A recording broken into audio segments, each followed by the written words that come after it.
Hello दोस्तों, welcome back to my channel. अगर आपने अभी तक मेरे चैनल को सब्सक्राइब नहीं किया है तो जल्दी से मेरे चैनल को सब्सक्राइब कर दें। एपिसोड की शुरुआत में अपनी शॉप को प्रमोट करने के लिए सुंगजिया ने कुछ इन्फ्लुएंसर्स को बुलाया होता है और सुंगजिया यहाँ पर सभी लोगों को 20% ऑफ के कूपन बांट रही होती है क्योंकि सुंगजिया अपने फैमिली बिजनेस को बढ़ाने की कोशिश कर रही है। आज सुबह चनमेदोंग जब ब्रेकफास्ट के लिए आता है तो ये ग्रैंडमा से कहता है कि आपने ब्रेकफास्ट में फिर से चिकन बना लिया है। हम कई दिनों से ब्रेकफास्ट में यही खा रहे हैं, अब मेरा ये खाने का दिल नहीं चाह रहा। ग्रैंडमा कहती है कि तुम्हें खाना टेबल पर मिल रहा है इसलिए तुम शिकायत नहीं करो। चनमेदोंग कहता है कि आपने भी ये चिकन खुद नहीं बनाया। ग्रैंडमा कहती है कि मैं सुंगजिया और उसकी फैमिली की मदद कर रही हूँ, क्या तुम्हें कोई मसला है? चनमेदोंग कहता है कि मुझे भला कोई मसला हो सकता है। ग्रैंडमा चनमेदोंग से कहती है कि सुंगजिया की फैमिली के साथ इतना बड़ा इंसिडेंट हुआ है, तुम्हें तो कुछ लेकर सुंगजिया के घर पर जाना चाहिए था, लेकिन तुम्हें तो परवाह ही नहीं है। इतने मुश्किल हालात में भी सुंगजिया और उसकी मॉम अपने बिजनेस को बढ़ा रही है। ये वाकई में काबिल तारीफ है। जिसकी भी सुंगजिया से शादी होगी वो बहुत ही लकी होगा, लेकिन तुमने इतनी अच्छी अपॉर्चुनिटी को मिस कर दिया है। चनमेदोंग ये सब सुनकर अपनी ग्रैंडमा की तरफ देखता है तो ग्रैंडमा कहती है कि हाँ ठीक है, अब मैं तुमसे इस बारे में बात नहीं करूंगी। चनमेदोंग ग्रैंडमा से पूछता है कि वो कैसे अपने बिजनेस को एक्सपेंड कर रही हैं, तो ग्रैंडमा कहती है कि उन्होंने अब ऑनलाइन बिजनेस भी शुरू कर दिया है। ये सभी आइडियाज यकीनन सुंगजिया के होंगे। चनमेदोंग कहता है कि क्या सुंगजिया अब वापस नहीं जा रही? ग्रैंडमा कहती है कि ये बात तुम खुद ही उससे जाकर पूछ लो। ये कहकर ग्रैंडमा यहाँ से चली जाती हैं। अब शॉप पर आकर सुंगजिया जब काम कर रही होती तो मॉम कहने लगती हैं कि क्या तुम्हारी टांग ठीक है? तुम्हें आजकल बहुत ज्यादा डिलीवरीज करनी पड़ रही हैं। सुंगजिया कहती है कि हाँ मॉम मैं ठीक हूँ। सुंगजिया की मॉम कहती है कि क्यों ना हम डिलीवरीज के लिए किसी को हायर कर लें। सुंगजिया कहती है लेकिन जैसी सर्विस हम देते हैं वैसी कोई भी नहीं देगा।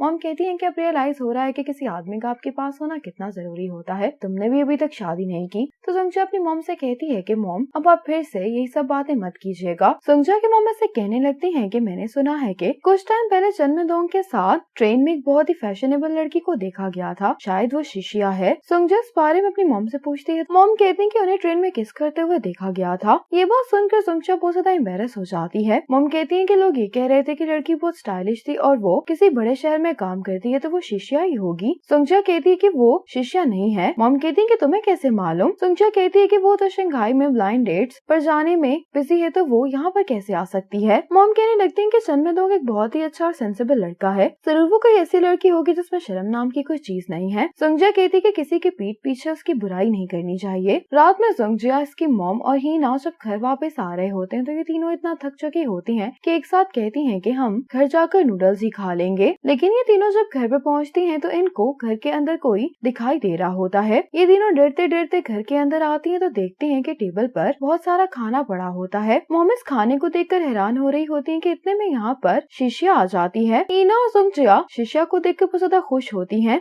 इन सबको काफी भूख लगी होती तो ये लोग फौरन खाना खाने के लिए बैठ जाते हैं। आज ग्रैंडमा अपनी बर्थडे ग्रैंडमा ली के साथ सेलिब्रेट कर रही होती हैं। ग्रैंडमा ली ग्रैंडमा को एक बहुत सुंदर ब्रेसलेट गिफ्ट करती हैं। ग्रैंडमा इसको देखकर बहुत खुश होती हैं। ग्रैंडमा ली कहती हैं कि तुम्हें इसको अब से हर रोज पहनना होगा, देखना ये तुम्हारे लिए बहुत लकी साबित होगा। ग्रैंडमा कहती हैं कि फिर तो ये चनमेदोंग को पहनना चाहिए क्योंकि हम दोनों की बर्थडे आज ही है। ग्रैंडमा ली कहती है कि अगर तुम्हारा लक अच्छा होगा तो तुम्हारे पोते का लक खुद ब खुद ही अच्छा हो जाएगा। ग्रैंडमा कहती हैं कि हाँ तुम्हारी बात में पॉइंट तो है। सुंगजिया की मॉम शिशिया से कहती है कि क्या तुम न्यू ईयर हमारे साथ सेलिब्रेट करोगी? तो शिशिया कहती है कि मेरा भाई चाहता है कि मैं उसके पास कनाडा आऊँ। मेरा नेफ्यू 3 साल का हो गया लेकिन अभी तक मैं उससे मिली ही नहीं हूँ। मॉम इन दोनों को एडवाइस दे रही होती है कि तुम दोनों अपने लिए एक अच्छा पार्टनर चुनना। सुंगजिया कहती है कि इनकी ये बातें फिर से शुरू हो गई हैं। तो शिशिया कहती है कि वो सही कह रही हैं, तुम्हें घर बैठे कोई अच्छा लड़का नहीं मिलने वाला। इसी टॉपिक पर बातें करते हुए ये तीनों ड्रिंक कर रही होती हैं। इतने में सुंगजिया को कॉल आती है। इस कॉल को सुनने के बाद सुंगजिया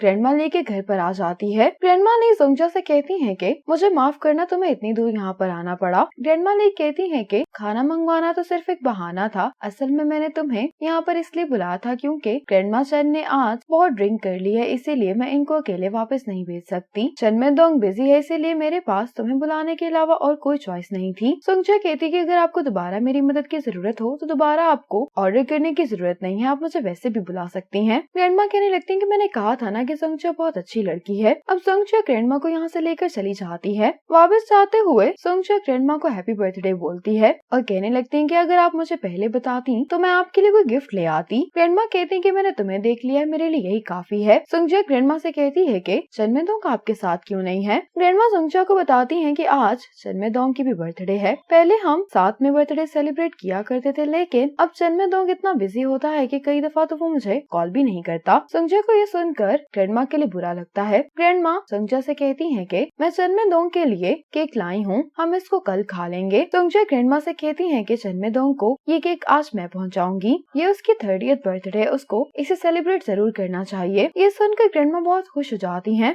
अब संजय जब चनमेदोंग को केक देने के लिए यहाँ पर आती है तो इसको यहाँ पर झगड़े की आवाज सुनाई दे रही होती है। चनमेदोंग इनको रोकने की कोशिश कर रहा होता है, लेकिन इन्हें रोक नहीं पा रहा होता। सुंगजिया ये झगड़ा देखकर चनमेदोंग को साइड पे करने की कोशिश करती है, लेकिन चनमेदोंग कहता है कि तुम इस सबसे बाहर ही रहो। चनमेदोंग इनको रोकने के लिए चाहता है, लेकिन ये आदमी चनमेदोंग के फेस पर ही पंच मार देता है। ये देखकर सुंगजिया को बहुत गुस्सा आता है और सुंगजिया इस आदमी के चेहरे पर थप्पड़ मार देती है। ये आदमी सुंगजिया से कहता है कि तुम्हारी हिम्मत कैसे हुई मुझे मारने की। ये कहकर ये सुंगजिया को हिट करने वाला होता है कि चनमेदोंग इसको रोकते हुए कहता है कि मुझे मजबूर मत करो कि तुम्हें मुझे मारना पड़े। सुंगजिया चनमेदोंग की नाक की ब्लीडिंग रोकने की कोशिश कर रही होती है। चनमेदोंग सुंगजिया से कहता है कि ब्लीडिंग रुक गई है, तुम ऊपर आकर बैठ जाओ। सुंगजिया कहती है कि मेरी टांगे तुम्हारे दिमाग से सही काम कर रही हैं। चनमेदोंग कहता है कि मैं यहाँ पर काम करता हूँ, मैं क्या कर सकता था। सुंगजिया कहती है कि तुम तो अभी उस आदमी को मारने की धमकी दे रहे थे। चनमेदोंग कहते हैं कि वो तो इसलिए क्योंकि वो तुम्हें मारना चाहता था। सुंगजिया चनमेदोंग को केक देते हुए हैप्पी बर्थडे बोलती है। चनमेदोंग ये देखकर इसको थैंक्स बोलता है। सुंगजिया कहती है कि तुम केक लाने के लिए मेरा थैंक्स करेगा, तुम्हें बचाने के लिए। चनमेदोंग कहता है कि दोनों के लिए। सुंगजिया कहती है कि मुझे ग्रैंडमा ने ये केक यहाँ पर लाने के लिए कहा था। चनमेदोंग कहता है कि फिर तो मुझे उन्हें थैंक्स करना चाहिए। सुंगजिया कहती है कि ग्रैंडमा आज बहुत खुश थी और उन्होंने काफी ड्रिंक भी कर लिया था। चनमेदोंग कहता है कि क्या तुमने तो उनके साथ ड्रिंक नहीं की। सुंगजिया इसके पास आकर कहती है कि क्या तुम्हें स्मेल आ रही है। चनमेदोंग कहता है कि तुम्हें देखकर तो यही लग रहा है जैसे तुमने ड्रिंक की हुई है। सुंगजिया हंसते हुए कहती है कि हाँ तुम ये कह सकते हो, वरना मैं उस आदमी को कैसे हिट कर पाती। चनमेदोंग सुंगजिया से कहता है कि आज तक मेरे लिए कभी भी किसी ने ऐसा नहीं किया। सुंगजिया चनमेदोंग से कहती है कि अब तुम्हें ये केक ट्राई कर लेना चाहिए। चनमेदोंग का ये केक खाने का दिल नहीं चाह रहा होता, लेकिन सुंगजिया उसको जबरदस्ती केक खिला देती है। अब चनमेदोंग सुंगजिया को बाहर छोड़ने के लिए आता है। सुंगजिया चनमेदोंग से कहती है कि तुम्हें क्या गिफ्ट चाहिए। चनमेदोंग कहते कि तुम मेरे लिए कुछ कपड़े खरीद लो,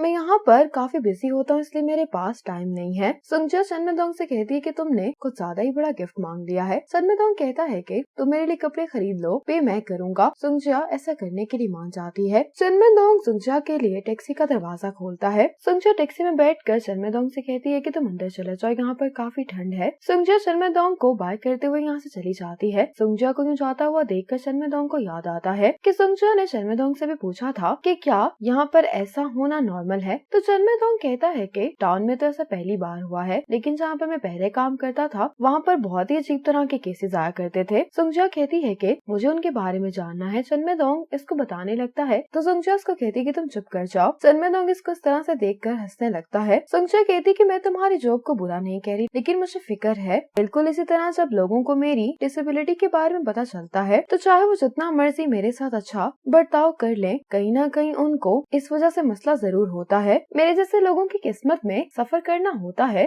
चनमेदोंग यहाँ पर खड़ा होकर सुंगजिया की इसी बात के बारे में सोच रहा होता है। सुंगजिया भी जाते हुए इन्हीं बातों के बारे में सोच रही होती है। चनमेदोंग सुंगजिया से सवाल करता है कि फिर तुम इस तरह के लोगों से डील कैसे करती हो। सुंगजिया कहती है कि जब मैं किसी को भी बता देती हूँ कि मैं डिसेबल हूँ तो चाहे मुझसे कोई भी गलती हो जाए तो वो मुझ पर गुस्सा नहीं करते। चनमेदोंग कहते हैं कि तुम वाकई में बहुत स्मार्ट हो। सुंगजिया जब घर पर वापस आती है तो शिष्या इसको कहती है कि तुम्हारी मॉम मुझसे पूछ रही थी कि क्या स्टेशन पर चनमेदोंग के साथ मैं थी। सुंगजिया कहती कि फिर तुमने क्या कहा। शिष्या कहती कि मैंने इनकार कर दिया। शिष्या सुंगजिया से पूछती कि क्या तुम्हें चनमेदोंग से प्यार हो गया है। इतने में ही चनमेदोंग सुंगजिया को अपने कपड़ों की मेजरमेंट सेंड कर देता है। सुंगजिया अपना फेस वॉश करने के लिए आ जाती तो शिष्या कहती है कि क्या चनमेदोंग तुम्हें पसंद नहीं करता। तो सुंगजिया कहती है कि मुझे तो नहीं लगता, अगर ऐसा कुछ होता तो शायद वो मुझे अब तक बता चुका होता। शिष्या कहती कि पता नहीं आजकल के लड़कों के साथ मसला क्या है। सुंगजिया कहती कि मैं वैसे भी शंघाई वापस जा रही हूँ, अगर हम दोनों रिलेशनशिप में होते तो बाद में बहुत मुश्किल हो जाती हमारे लिए, और मैं भी चनमेदोंग को एक दोस्त की तरह ही ट्रीट करती हूँ। शिष्या कहती कि मुझे लगता है कि जीतोंग मूव ऑन नहीं कर पाया है। सुंगजिया कहती है कि इस बार में तुम भूल जाओ। शिष्या कहती कि यहाँ पर आने से पहले मेरी उससे बात हुई थी, मैंने उसको बताया कि तुम्हारा बॉयफ्रेंड है। सुंगजिया कहती है कि फिर। शिष्या कहती कि मुझे लगता है कि वो तुम्हारी अभी भी केयर करता है। सुंगजिया कहती है कि उसका अब मुझसे कोई भी ताल्लुक नहीं है। अगले दिन सुंगजिया डिलीवरी के लिए जब जा रही होती तो उसको रास्ते में फ्यूनरल सेंटर की गाड़ी दिखाई देती है। ये इसको ओवरटेक करने की कोशिश कर रही होती है कि इसको चनमेदोंग की कॉल आती है। चनमेदोंग सुंगजिया से कहता है कि तुम इस गाड़ी को ओवरटेक करने की कोशिश नहीं करो, सुंगजा कहती है कि क्या कोई खास वजह है कि मैं इसको ओवरटेक नहीं कर सकती, क्या ऐसा करने से बैड लक मिलता है। सनमेदोंग कहता है कि तुम किस तरह की बातें कर रही हो, अभी तो गाड़ी खाली है, लेकिन अगर कोई इमरजेंसी होती तो काम पहले आता है, और अगर तुम भी रास्ते में इस गाड़ी को देखो तो इसको रास्ता दे देना। सुंगजा कहती है कि मुझे माफ करना, मैं आइंदा से इस बात को याद रखूंगी। सनमेदोंग कहता है कि तुम अपनी गलतियों से सीखती हो, ये अच्छी बात है। ये कहकर सनमेदोंग कॉल बंद कर देता है। सनमेदोंग मिरर से सुंगजा को देख रहा होता है तो ये कहता है कि क्यों ना मैं कार रोक दूं। सनमेदोंग कहते लेकिन क्यों? ये कहते ताकि तुम दोनों बात कर सको। सनमेदोंग कहते कि मुझे यकीन नहीं आ रहा कि तुम ये बात कर रहे हो। ये कहते कि मैं बहुत इरिटेट हो जाता हूँ जब तुम वो बात नहीं कहते जो तुम सोच रहे होते हो। अब सुंगजा को दोबारा कॉल आती है। सुंगजा कॉल उठाते हुए कहती है कि सनमेदोंग क्या तुम एक ही कॉल पर सारी बातें नहीं कर सकते, लेकिन ये कॉल सनमेदोंग की नहीं बल्कि जीतोंग की होती है। इसी मोमेंट पर एपिसोड 9 खत्म हो जाती है।